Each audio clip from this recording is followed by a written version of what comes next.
Hi, welcome to RTV. కల్కి 2898 AD ఈ పేరు ఇప్పుడు ప్రపంచవ్యాప్తంగా మారుమోగుతున్న పేరు. ప్రభాస్ హీరోగా నాగశ్విన్ డైరెక్షన్ లో వచ్చిన భారీ బడ్జెట్ మూవీ ఇది. ఈ చిత్రంలో ఆసక్తిని రేకెత్తించే క్యారెక్టర్లు ప్రేక్షకులను ఆకట్టుకుంటూ ఉన్నాయి.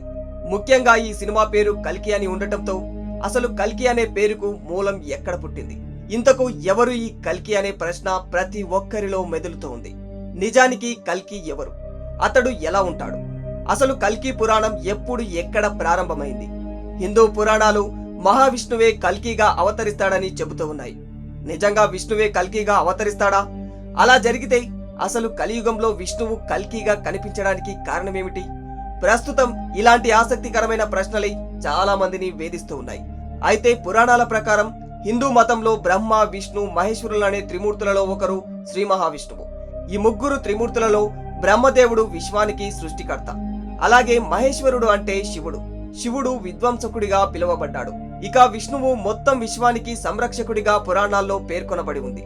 మంచి మరియు చెడుల మధ్య సమతుల్యాన్ని పునరుద్ధరించడానికి విష్ణువు చాలాసార్లు మానవుడి రూపంలో భూమిపైకి వచ్చాడు. కల్కి విష్ణువు యొక్క చివరి అవతారంగా కూడా చెబుతూ ఉంటారు. కృతయుగం, త్రేతాయుగం, ద్వాపరయుగం, తర్వాత చివరిది కలియుగం. ఈ కలియుగానికి పాలకుడు కల్కి.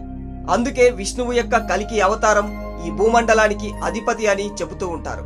పురాణాల్లో చూసినట్లయితే కల్కి యొక్క చిత్రం ఒక చేతిలో కత్తి పట్టుకొని గుర్రంపై స్వారీ చేస్తున్నట్లుగా చిత్రీకరించబడి ఉంటుంది. కల్కి భగవానుని యొక్క రూపం శ్రీమద్ భాగవతంలో కనిపిస్తుంది. అయితే ఈ కలియుగం చివరలో మహావిష్ణువు కల్కి అవతారంలో భూమిపైకి వస్తాడని శ్రీమద్ భాగవతం వర్ణిస్తూ ఉంది. హిందూ కాలమానంలో సత్యయుగం, త్రేతాయుగం, ద్వాపరయుగం, కలియుగం అనే 4 యుగాలు ఉన్నాయి. ఈ 4 కాలచక్రాలు మన మామూలు క్యాలెండర్ కాలచక్రం మాదిరిగానే తిరుగుతూ ఉంటుంది. ప్రస్తుత కలియుగం 4,32,000 సంవత్సరాల పాటు కొనసాగుతుందని చెప్పబడి ఉంది. కురుక్షేత్ర యుద్ధం నుండి మనం ఇప్పటి వరకు 5,000 సంవత్సరాలు దాటినట్లు అంచనాలే కాదు, వాటికి తగ్గ ఆధారాలు కూడా ఉన్నాయి. అంటే ఇంకా 4,27,000 సంవత్సరాలు మిగిలి ఉన్నాయని, కలియుగం చివరిలో కల్కి వస్తాడని శ్రీమద్ భాగవతంలో చెప్పబడి ఉంది.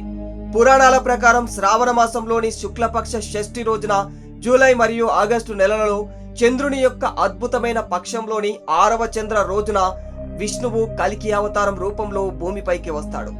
అయితే శ్రీమద్ భగవత్ పురాణంలో 12వ విభాగంలోని 2వ అధ్యాయంలో కల్కి భగవానుడి గురించి క్లుప్తంగా వివరించబడి ఉంది. ఉత్తరప్రదేశ్లోని మొరాదాబాద్ ప్రాంతంలో శంబల్ గ్రామంలో విష్ణుయాస అనే బ్రాహ్మణుడి ఇంట్లో కల్కి భగవానుడు పుత్రుడిగా పుడతాడు. దేవదత్తుడు అనే తెల్లటి గుర్రాన్ని ఎక్కి భూమి నుండి పాపులను నాశనం చేసి సత్యయుగాన్ని పునరుజ్జీవింపజేస్తాడని వర్ణించబడి ఉంటుంది. విష్ణువు యొక్క 6వ అవతారమైన పరశురాముడి నుండి ఆధ్యాత్మికత, యుద్ధం రెండింటిలోనూ కల్కి అద్భుతమైన బోధనలను పొందుతాడు. 64 కళారూపాలలో నిపుణుడు అవుతాడు. వేదాలను ఎలా చదవాలో నేర్చుకుంటాడు. కల్కి తన లక్ష్యాన్ని సాధించడానికి పరమశివుడి నుండి అతీంద్రియ శక్తులను పొందుతాడు. అతి భయంకరమైన గోక మరియు విగోక లాంటి రాక్షసులను ఎదుర్కొని ఓడిస్తాడు. అసలు కల్కి భగవానుడు భూమిపై కనిపించడం యొక్క ముఖ్య ఉద్దేశం కలిని నాశనం చేయడమే. ఇక్కడ మీకు సందేహం రావచ్చు, ఇంతకీ ఎవరు ఈ కలి?